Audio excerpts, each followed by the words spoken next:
Salam, hər vaxtınız xeyir olsun müəllimlər. Bugünkü video izahımızda biz məktəbəqədər təhsilin məqsəd və məzmunu ilə tanış olacağıq. İlk öncə məktəbə hazırlıq və məktəbəqədər terminlərinin fərqinə baxaq. Biri var məktəbəqədər, biri də var məktəbə hazırlıq. Müəllimlər, məktəbəqədər təhsil deyəndə bu pillə hesab olunur. Amma məktəbə hazırlıq deyəndə bu səviyyədir. Pillə və səviyyə arasındakı fərq nədir? Pillə daha böyük anlayışdır. Səviyyə isə bir qədər ondan kiçik anlayışdır. Məsələn, məktəbəqədər təhsil pillə qəbul olunduğu halda məktəbə hazırlıq səviyyədir. Ümumi təhsil pilləsinin səviyyəsi hesab olunur. Ki, məktəbə hazırlıqdan sonra gəlir ibtidai təhsil, ümumi orta təhsil, tam orta təhsil. İndi isə keçək məktəbəqədər təhsilin məqsəd və məzmununa. Ümumiyyətlə, bir təhsil almaq üçün, məsələn, vaxtında biz ali məktəbə qəbul oluruqsa və ya peşə seçimi ediriksə, peşə təhsil almaq istəyiriksə, magistr oxumaq istəyiriksə, bunun ilkin təməli, birinci pilləsi hardan keçəcək? Təbii ki, məktəbəqədər təhsildən keçəcək. Yəni, ibtidai təhsildən də öncə məktəbəqədər təhsil olmalıdır ki, ondan sonra digər hissələr, digər təhsil müəssisələrində təhsil almaq üçün bizim şəraitimiz yaransın. 7.1-də də qeyd olunur ki, məktəbəqədər təhsil Azərbaycan Respublikasında fasiləsiz təhsil sisteminin ilk pilləsidir. Yəni, biz əsasən uşaqları bağçaya göndəririk, ondan sonra artıq onlar üçün fasiləsiz bir təhsil sisteminə sanki qapıları açılır. Uşaq 11-ci sinifi bitirir, istəyir ali məktəbə qəbul olur, ali məktəbdən sonra bakalavr, magistr, doktorantura, yəni nə qədər istəsə təhsilini davam elətdirə bilər. Amma birinci hissə, birinci pillə məktəbəqədər təhsildir. Sonra 7.2-də qeyd olunur ki, məktəbəqədər təhsil vasitəsilə, yəni uşaq nəyə yiyələnir? Məktəbəqədər təhsilə getməklə uşağın əldə elədikləri nə olur? İlk növbədə müəllimlər uşaqların əqli, fiziki, yəni yaradıcı inkişafına şərait yaratmaqdır. Estetik tərbiyənin inkişaf etməsidir, uşağın sadə şəkildə əmək vərdişlərinə yiyələnməsidir, ətraf aləmə qarşı olan münasibətdir, sağlamlığın qorunmasıdır, yəni biz bunu fiziki inkişafla bilirik. Sonra şuurlu münasibət bəsləməkdir. Yəni onun bir şəxsiyyət, yekun olaraq bir şəxsiyyət kimi formalaşmasının təməli, əsası məktəbəqədər dönəmdə qoyulur. Məktəbəqədər təhsil həm də uşaqların, biz bunu səriştələrdən bilirik, milli mənəvi, bəşəri dəyərlər ruhunda tərbiyə olunmasında da çox böyük rolu var. Azərbaycançılıq ruhunda uşağı tərbiyə etmək, hüquq vəzifə dərsindən bilirik ki, vətənpərvər ruhda tərbiyə etmək həm müəllimlərin, həm də valideynlərin vəzifəsidir. Müəllimin vəzifəsi təhsil müəssisəsində, valideynin vəzifəsi isə evdə uşağını vətənpərvər ruhda tərbiyə etməkdir. Və həmçinin uşaqları ümumi təhsilə hazırlığını təmin etməkdir. Yəni, ibtidai təhsilə keçid dönəminə qədər ilkin sadə şəkildə olan bilik və bacarıqlar məktəbəqədər təhsil müəssisəsində uşaqlara aşılanır. Məktəbəqədər təhsilin indi məzmununun keyfiyyət göstəricilərinə baxaq.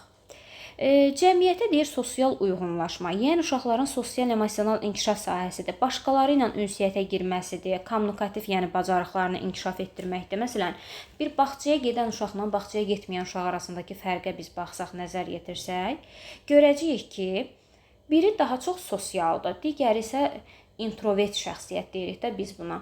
Yəni, fərd daxilidir, daha çox özü ilə tək qalmağa meyillidir. Məsələn, bağçaya gedən uşaq kollektivə daha rahat uyğunlaşa bildiyi halda, birgə fəaliyyət göstərə bildiyi halda, ünsiyyət mədəniyyəti nümayiş etdirdiyi halda, özünə qapanıq evdə olan uşaqlar isə əksinə başqaları ilə ünsiyyətə girməkdə çətinlik çəkirlər. Sonra uşaqlarda müstəqillikdir, məsuliyyətdir, cavabdehlikdir, özünə inamdır, iradəlikdir. Bu da tərbiyə növləri ilə yadda saxlaya bilərsiniz. Bu hissəni səriştə ilə yadda saxlaya bilərsiniz. Çünki ünsiyyətdir, əməkdaşlıqdır, bunlar ilə səriştədə də var idi. İradəli olmaq, dözümlü olmaqdır, həmçinin müstəqil hiss etməkdir. Yəni, bunu biz tərbiyənin növlərində də demişdik. Həmçinin ilə məsuliyyət məsələsi, şəxsi sosial məsuliyyət səriştədə də var idi. Həmçinin uşaqların məsələyə münasibət bildirməkdir, yəni tənqidi təfəkkürləri, qərar qəbul etməsi yenə səriştə ilə yadda saxlaya bilərsiniz. Müstəqil öyrənmə yenə səriştədir, yəni səriştələr mövzusunda biz bunu demişdik. Digərlərinin hüquqlarına hörmət etmək, demokratiya insan hüquqlarına hörmət idi, mədəni müxtəlifliyə hörmət etməkdir. Bunu da Bununla da səriştələr mövzusunda tanış olmuşduq. Uşağın estetik dünya görüşünün formalaşmasıdır, nitqdir, tərtibat bacarıqlarıdır, yəni yaradıcılığa meyilli olmaqdır. Həmçinin sağlamlığın qorunması və gigiyenik tələblərə əməl etmək.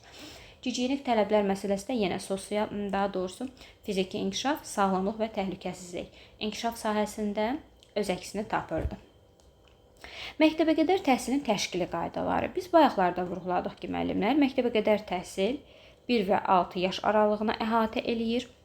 Məktəbəqədər təhsil müəssisəsində gün rejimi normalarıdır, qaydalardır, uşaqların yaş dövrləri üzrə qruplara bölünməsidir. Yəni bu işlərin hamısına nəzarət edən icra hakimiyyəti orqanıdır.